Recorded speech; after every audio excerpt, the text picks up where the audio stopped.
comment section. Don't forget to subscribe. We are GB News, Britain's news channel. Every night at 11 on GB News, we bring you the next day's stories the day before. It's basically like time travel. If it's a big story, we'll cover it, guaranteed. But we'll also have some fun along the way. Big opinions, big laughs. Sometimes big hair.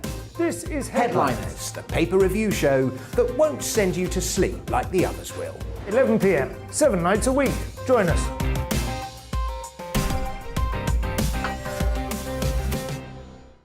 Hello there, I'm Eamon Holmes. And I'm Isabel Webster. And we hope you can join us for Breakfast with Eamon. And Isabel. You make me laugh out loud, belly laugh. Is that important first thing in the morning? Yeah, absolutely. And there's me trying to be deadly serious. News is a serious business. Yeah, I have to rein you in sometimes. Well, it doesn't stop us laughing at it. It doesn't stop us having an opinion on what's going on. Yeah. And it certainly will not stop us reflecting what you think. Weekdays from 6 to 9:30 on GB News.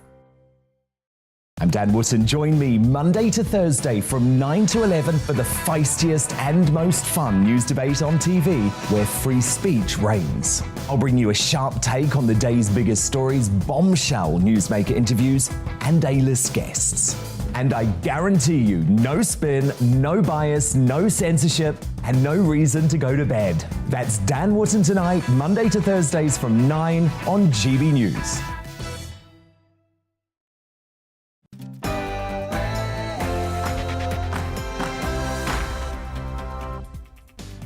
Good morning, it's 9:30 and this is The Briefing with me, Tom Harwood, on your TV and your radio. Now, I'll be bringing you all the fallout from the Chancellor's spring statement. I've got it here. But what does it mean financially and politically?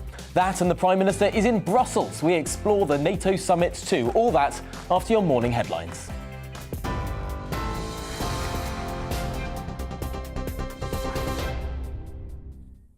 Thank you. Good morning. It's 9:32. I'm Miranda Shunker in the GB newsroom.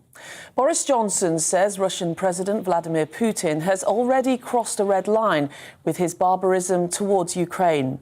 It's as Britain announces a new support package for the country, including 6,000 missiles. The Prime Minister says the UK is providing anti-tank and high-explosive weaponry to keep the flame of freedom alive. I think that the reality is that Vladimir Putin has already crossed the red line into barbarism, and I think it's now up to NATO to consider together the appalling crisis in Ukraine, the appalling suffering of the people of Ukraine, and to see what more we can do to help the people of Ukraine to protect themselves, see what more we can do to tighten the economic vice around the Putin regime, and that's what some of the things we're going to be talking about. Well, meanwhile, the Ukrainian president will address EU leaders later today in an unprecedented one-day trio of NATO, G7 and EU summits being held in Brussels. The meetings are aimed at maintaining Western unity against Russia exactly 1 month since it first invaded. It's thought they could agree to ramp up military forces on the alliance's eastern flank. The lack of support for low-income families in the Chancellor's spring statement will leave more than 1 million Britons on the verge of absolute poverty, according to the Resolution Foundation. The think tank says the measures were a big but poorly targeted policy package. Chancellor Rishi Sunak says his plan delivers the biggest net cut to personal taxes in over a quarter of a century. The chief executive of P&O Ferries will be quizzed by MPs later over the sacking of nearly 800 workers without notice. It's as the Prime Minister says that the company had broken the law and the government will be taking action. Well, TV, online and DAB plus radio, this is GB News. Now it's back to The Briefing with Tom Harwood.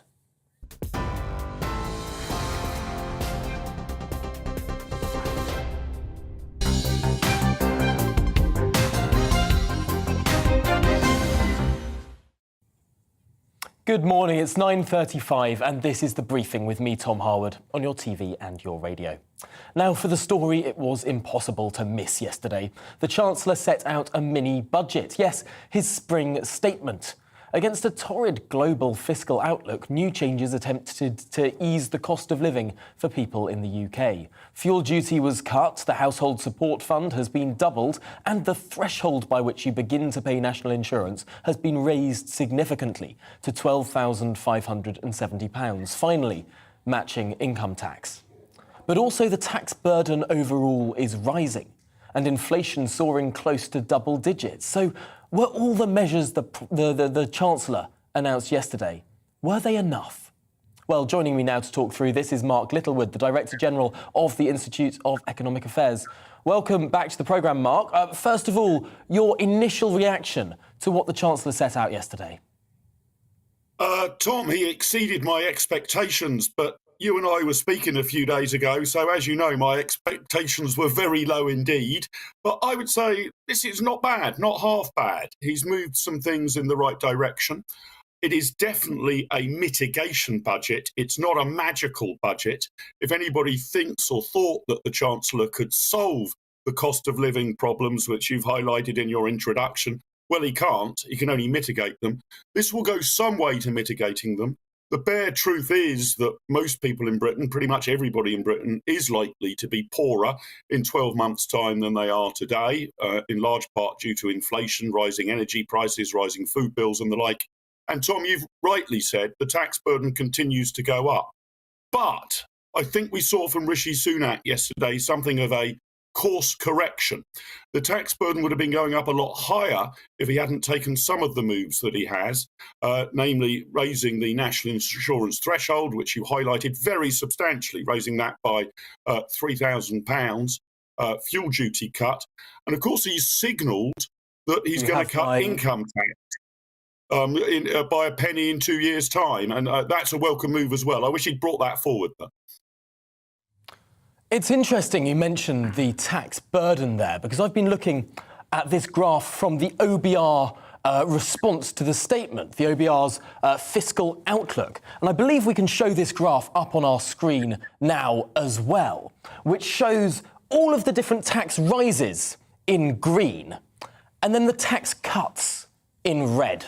And those three tax cuts on fuel duty freezing, the income tax 1p basic rate cut, but that's in the future, and of course that increase in threshold for national insurance, those three cuts are very, very small compared to those big tax rises, whether it's the income tax threshold freezes, the health and social care levy, the underlying forecast changes and inherited tax system as well, so the stuff that was going to go ahead anyway. All of that makes this a pretty hefty tax burden.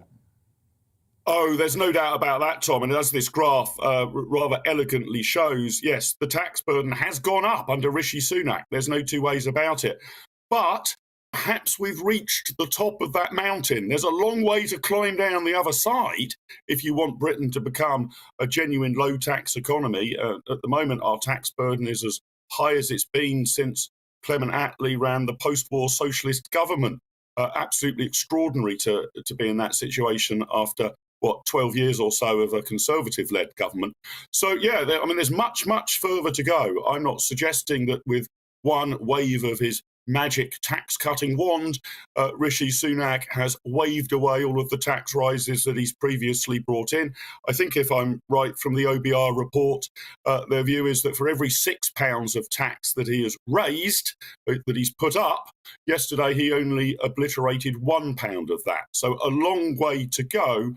But the trajectory now, I feel, might be in the right direction. Now, he said this in his mini-budget speech yesterday, Tom, that as fiscal times improve, and that might be some way away, but as they do, his focus would be on lowering taxes, not increasing public spending. And he's taken the first few baby steps in that direction. As you rightly show on your graph, they are baby steps, not strides. But that's a direction of travel that I welcome. To really get the British economy going again, we need to be targeting growth. We need to grow the economy. We need to get away from this mindset that we need to focus all of our time and attention on dealing with the immediate crisis before our eyes. That requires some time and attention, but we want a long-term strategy as well. And if Rishi Sunak starts to take strides in the direction that he took yesterday, the direction in which he took a few baby steps, we will indeed move towards being lower tax economy. Let's hope that high tax has peaked and we're now moving in the right direction. Well, that's a surprisingly positive outlook from you, Mark Littlewood. I know that often it's with a pessimistic outlook that you look at our fiscal situation, but potentially the right direction there. Well, thank you for joining us here on the briefing this morning. Let's turn this conversation now to Stephen Pound, the former Labour Party MP. Welcome to the programme. Thanks a lot, Tom. You've had the optimism, now for the downside.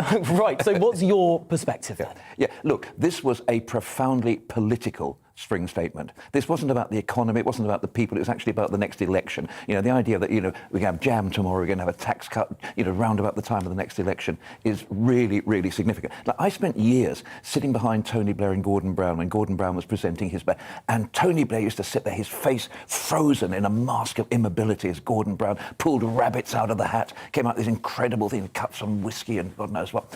Yesterday, looking at Boris Johnson's face melting like an ice cream in the sun as he sat beside his successor, probably, his rival, certainly, making this great case and distributing the Blue Book, which, amazing, I see you managed to get hold of a copy before anybody else. But all the Tory MPs were waving it around. So this was a political bet. But as far as I'm concerned, the reason why I'm pessimistic about this is that I don't think he's addressed the fundamental issues. If he was a Conservative tax-cutting Chancellor, he would be relying on the economy growing by cutting taxes, by stimulating growth, instead of which we've got, you know, VAT going up, we've got Nix coming in, and the absurdity of this so-called 5p cut on fuel duty. I mean, last night at midnight, the petrol stations cut it. By breakfast time this morning, they put it up again. It's absolute, it fools no one. Really and truly, what he should have done is quite simply, when you've got the chief executive of BP saying, look, we've got too much money, the chief executive of BP saying, we're swimming in cash. Have a windfall tax, cut VAT on fuel, because the average family in this country is going to have a £2,800 a year hit on energy prices. That's with commodity prices. The whole consumer index is going to rise. Inflation is going to probably hit 9%. And we, poor old pensioners, are going to be faced, you know, this violins in the background here, please. Yeah, we're going to have a 3% rise in pension when you've got a 6 to 7 to possibly even 9% rate of inflation. Although I suppose the pensioners do avoid the Nix rise. Well, that's one slight amelioration there. I do suppose, though, when it comes to a windfall tax, which of course the Labour Party is calling for, the Liberal Democrats are calling for... So did George Osborne, actually, did it? Oh, he did one. But I suppose that the real issue with that is when you don't have predictable taxation, when you're seen internationally as a country that if a particular sector does well every now and again, you'll swap an enormous tax on them. Is that the kind of country that international firms would want to invest in? It's a good point. Is it a disincentive? Well, if you actually have a look at who owns the energy suppliers in this country, I mean, you'd be hard-pressed to find an English name amongst them. So I don't think that's necessarily an issue. But you make a very important point about investment and also about reserves. Hidden amongst the stuff, there's a lot of nasty bits and pieces in the statement yesterday, like the fact that students are going to have to pay more back in their student loans, a higher level of repayment. But there's also the £32 billion war chest that he's socked away. Now, you could say, you know, this is Tom's law. He's got the 32 billion there in case you need it for emergencies. Or you could say, war chest for the next election.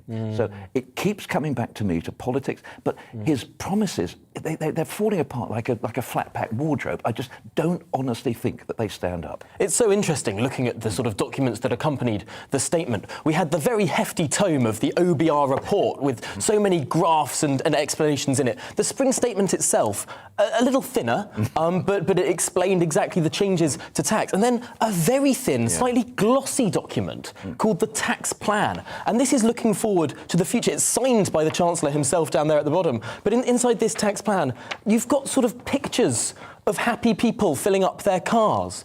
You've got pictures of people looking happy in parks and in supermarkets. This looks a bit more like a manifesto than a tax plan. Shiny, happy people. You've absolutely put, we've got, small, medium and large, but that tax plan is a manifesto. It simply is. No question at all about it. And Rishi Sunak knows what he's up to on that, but he's, intensely ambitious.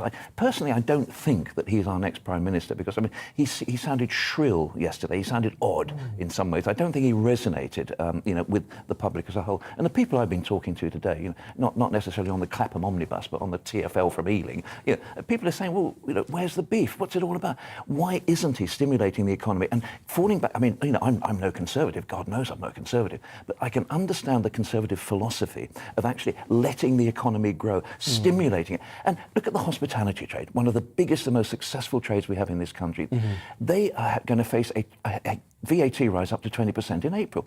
You know, they are on their knees already. What on earth's going to happen there? We should be stimulating the economy, not coming up with these false promises tomorrow, and not coming up with the smoke and mirrors nonsense that we're going to take 5p away with this hand, and we're going to put it back on with that hand. Fools nobody. Well, Stephen Pound, thank you very much for that political analysis. We're now going to turn to what people thought of this. Thank you for coming in to the studio, because despite the tax cuts, Rishi Sunak listed one after another as he concluded that statement yesterday. He might have hoped the impression would be him being seen as a tax-cutting chancellor. Well, not so, according to a Snap poll from Opinion yesterday afternoon. 35% of Brits think Sunak is a tax-raising chancellor, compared to just 14% who think he's a tax-cutting chancellor. Yet, despite this, more than twice as many Brits approved of that statement than disapproved of it. A mixed picture, perhaps, as, despite approval, a large majority still believes that the government should or could be doing more. Perhaps most concerning for the Chancellor, however, is that Labour appears to have inched ahead on the question of who the public believe is best at running the economy. People also now believe that Labour would be better at spending money efficiently and improving public services.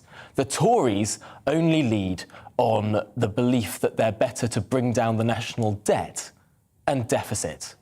Well, that was all according to a Snap poll by Opinion. And who better to talk through this research than one of the people behind it? Chris Curtis is the head of political polling at Opinion and joins me now. Chris, this was a very quick poll, but people, how do people both seem to approve of the statement, but also think it didn't go far enough?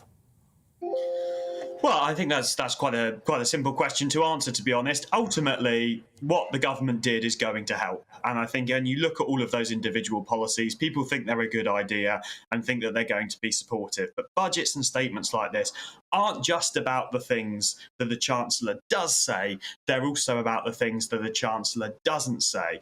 And I think most people will be looking at their energy bills going up, those massive inflations that they're set to face this year. The fact that they're looking at a big cost of living situation and not really knowing how they're best going to be able to face that and deal with that, and not thinking that the support offered by the Chancellor yesterday is going to go far enough. That list of competencies that the public views the different parties as having. Is this the first time that Labour has inched ahead on being seen as more competent at handling the economy? Well, it's the first time in some time that we've seen it, certainly. And I mean, there have been individual polls over the past couple of months that have started to show it, but I think it's now starting to be a consistent picture across quite a few different pollsters where Labour is ahead of the Conservatives on the economy. Sorry, I've got somebody speaking to me through my speaker, it seems. But it does. We're now seeing that to be a consistent picture across many pollsters, and it's the first time that we've seen that since about 2008. That's quite remarkable and potentially has some pretty seismic consequences for the fortunes of the Conservative Party. How important, however, is that one competence they seem to lead on still, dealing with the debt and the deficit? Well, I think the thing is that the public do think that there needs to be extra public spending. They think there needs to be extra money going into the NHS and going into public services. And they also think that there needs to be more support there for people given the cost of living situation. But when you ask the question, do you think that there should be extra public spending if that means higher debt and deficit and borrowing? The public still are really worried about that as a concept, particularly given all of that extra money that we had to spend during the pandemic. So I think if the Conservatives can start spinning this back to an argument that expresses, look, we are trying to help, we're trying to be supportive, but you know that there's limitations on what we can do, then that is an argument that could work for them. The problem is at the moment, they're sort of jumping around between lots of different things and they don't have a consistent story. Sometimes they're turning around and saying, we want to be the party of the NHS that gives lots of money to the NHS, or we want to be the party that achieves net zero, or social care plan, or we're a low tax party, or we're a party of low debt and deficit. And they don't really have a consistent story that they're telling to the electorate about what it is on economics that the Conservative Party stands for.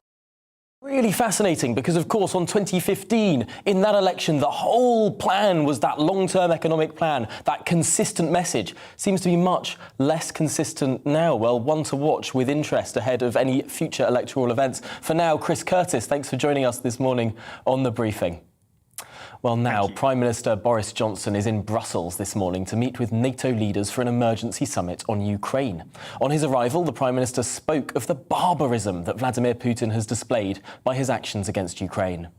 I think that the reality is that Vladimir Putin has already crossed the red line into barbarism, and I think it's now up to NATO to consider together the appalling crisis in Ukraine, the appalling suffering of the people of Ukraine, and to see what more we can do to help the people of Ukraine to protect themselves, see what more we can do to tighten the economic vice around the Putin regime, and that's what some of the things we're going to be talking about.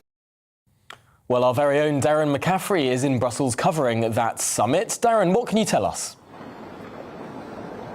Well, three key meetings today, Tom, extraordinary meetings somewhat, taking place this morning. That NATO meeting where Boris Johnson is attending with all NATO leaders, including the US President Joe Biden, who arrived here in Brussels last night, his first visit to Europe since that war in Ukraine began a month ago. We're then expecting around lunchtime a meeting of the G7, and then Joe Biden's going to come into the centre of Brussels and go to an EU leaders meeting this evening. Boris Johnson, the Prime Minister, not expected to attend that. In terms of what's on the table, two things. First of all, further sanctions against Russia. The UK today, Boris Johnson announcing an extra 65 individuals will be sanctioned by the UK, and also the Wagner Group, which is widely seen as Putin's private army, though Joe Biden wants to see sanctions potentially go further, particularly in the area of oil and gas. So there does seem to be disagreement on this.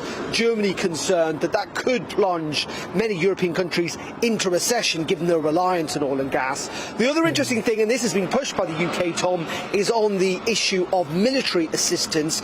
The UK wants to see NATO countries go further. The UK announcing an extra 25 million quid for the Ukrainian army and thousands more missiles.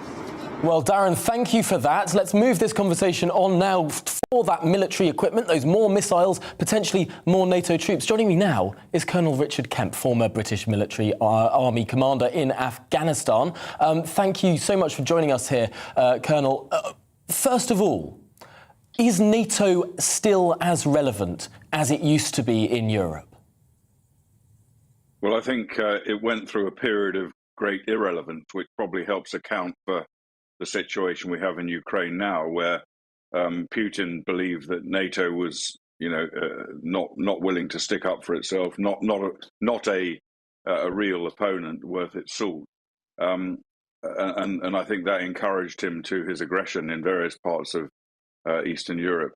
I think today we're seeing at the beginning of maybe a different story, and NATO is now coming back into its own. I would hope, and I hope that continues even after this war in Ukraine is over. It's an essential defence alliance which pushed back against and succeeded in pushing back against military might of the Soviet Union in the past, and now needs to be filling that role in relation to Russia in the long term, not just over this war. There have been many calls for NATO to increase its presence among those bordering states, whether it's in the Baltic, whether it's in Poland or other countries as well bordering Ukraine. What benefit is there of putting NATO troops on the borders of Ukraine? Is that to some extent intimidating Putin? Well, I don't think it could be considered to intimidate Putin. I think many people believe, and I'm one of them, that Putin has much greater ambitions for his expansion, his effective reinstitution of the Soviet Union in different form, which includes aggression against other European countries and against other NATO countries, and that includes the Baltic states, for example. The placing of NATO troops now, the bolstering of NATO troops, is not so much about Ukraine. It's about warning off Putin from going further than Ukraine even. Yeah, I think that's the situation. NATO is not going to go into Ukraine. I mean, something really catastrophic could happen, which could lead to a NATO deployment into Ukraine. I severely doubt it. I think NATO is frightened of fighting in Ukraine, and I think NATO feels that. And it's not just the nuclear deterrent. I think Russia's nuclear capabilities are really an excuse for NATO not to take part in the war in Ukraine. And I think NATO leaders feel that the best chance they've got of avoiding wider conflict in NATO countries in which they would have little choice other than to engage is to deploy troops to deter Putin from attacking. Well, we'll wait with interest to see what the conclusions of that NATO summit are this afternoon. For now, Colonel Richard Kemp, thank you very much for joining us on the briefing this morning. That's it for the programme, I'm afraid. Coming up, it's To The Point with Patrick and Mercy, but first, here's the weather. Good morning, I'm Alex Deakin with your latest weather update from the Met Office. Plenty more sunshine to come today. It's a little chilly out there first thing. We do have a little bit of mist and fog around in places too, but generally high pressure is bringing more sunny skies, not just for today, but for the next several days. A weak weather front is drifting close to the northwest, so it is going to be a cloudier day for parts of Northern Ireland, western Scotland. May even be one or two showers here as well. And through the day, some cloud will bubble up to maybe provide the odd isolated shower over northern England and northeast Scotland. Mist and fog around this morning, but it is steadily clearing. It certainly should be gone by midday. And then plenty of sunny spells lifting those temperatures after that chilly